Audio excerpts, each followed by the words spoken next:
Guys আজকে একজন আমাকে গেম খেলার সময় চ্যালেঞ্জ দেয় 10 কিল করার। তারপর আমি ফটাফট রাজি হয়ে যাই। তারপর দেখুন আমি কি করি। আগে দেখে নিই ক্যারেক্টার ঠিক আছে নি। আমার কি ক্যারেক্টার নেওয়া যায়? মোকো ক্যারেক্টারটা নিয়ে নিই, মোকো ক্যারেক্টার ভালো হবে। নাও ম্যাচ স্টার্ট দিয়ে দিলাম। এবার দেখি আমার খেলা কেমন।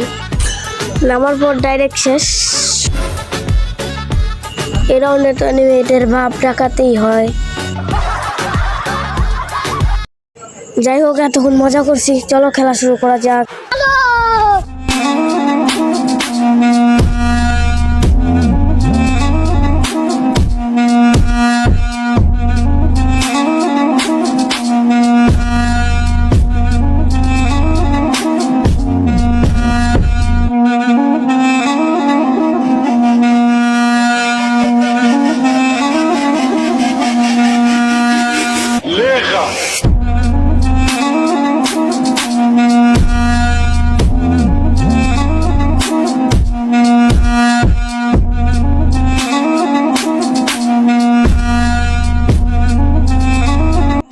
Complete for challenge.